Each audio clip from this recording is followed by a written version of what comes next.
কাকা এটা কি নিয়ে যাইতেছেন? আপনি কি ঘরে একবারে পানিবন্দী হয়ে গেছেন না? পূর্ব সতর্কতা ছাড়াই ত্রিপুরার ডুম্বুর বাঁধের দরজা খোলার কারণে বাংলাদেশের লাখ লাখ মানুষ যখন নিদারুণ কষ্টে দিন কাটাচ্ছে, ঠিক তখনই নিষ্ঠুর রসিকতার খেলায় মেতেছে সে দেশের গণমাধ্যমগুলো। ভয়াবহ এই মানবিক বিপর্যয়ের মধ্যেই বন্যা দুর্গতদের নিয়ে নির্লজ্জ হাস্যরস করেছে ভারতীয় সংবাদ মাধ্যম জি24 ঘণ্টা। বাংলাদেশিদের দুঃখ দুর্দশাকে প্রহসন করে সংবাদ প্রকাশ করেছে এই মিডিয়াটি। তবে এবার উচিত শিক্ষা পেয়েছে সংবাদ মাধ্যমটি।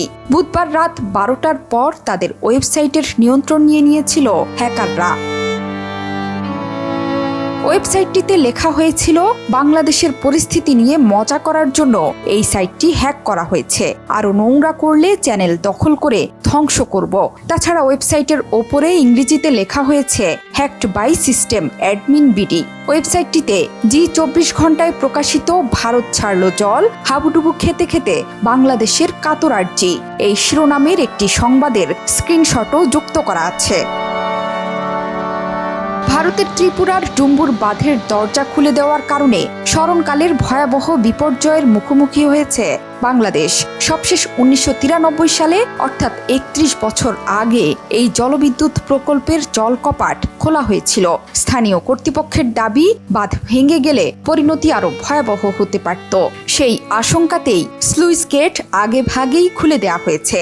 কিন্তু তাদের এই যুক্তি কতটুকু গ্রহণযোগ্য প্রশ্ন উঠেছে বাংলাদেশে। কারণ গেল 5 আগস্ট শেখ হাসিনাকে উৎখাতের পর নানাভাবে বাংলাদেশের ভাবমূর্তি ক্ষুণ্ণের খেলায় মেতেছিল ভারত। এর মাঝে বৈরী আবহাওয়া এবং অতিবৃষ্টির সুযোগ নিয়ে বাংলাদেশকে ডোবাতে এবার বাঁধের গেট খুলে দিয়েছে দেশটি।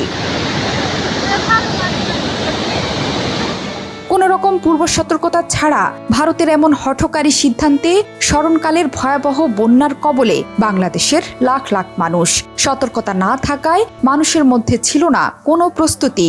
বর্তমানে নিদারুণ কষ্টে দিন কাটাচ্ছে বন্যা কবলিত এলাকার মানুষ। আর বাংলাদেশের মানুষের অসহায়ত্বের সুযোগ নিয়ে এমন ঘৃণ্য মজায় মেতে উঠেছে ভারতীয় গণমাধ্যমগুলো।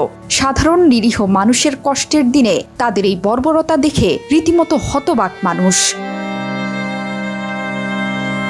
এরই মধ্যে ডুবেছে বাংলাদেশের ফেনী, নোয়াখালী, কুমিল্লা সহ 8টি জেলা। মুহুরী, কহুয়া ও সিলোনিয়া নদীর বন্যা নিয়ন্ত্রণ বাঁধের ভাঙ্গনস্থল দিয়ে প্রবল বেগে পানি প্রবেশ করতে থাকায় ডুবছে একের পর এক জনপদ। সবগুলো নদীর পানি বিপদসীমার উপরে। বিদ্যুৎ বিচ্ছিন্ন ফেনীর 3.5 লাখেরও বেশি মানুষ।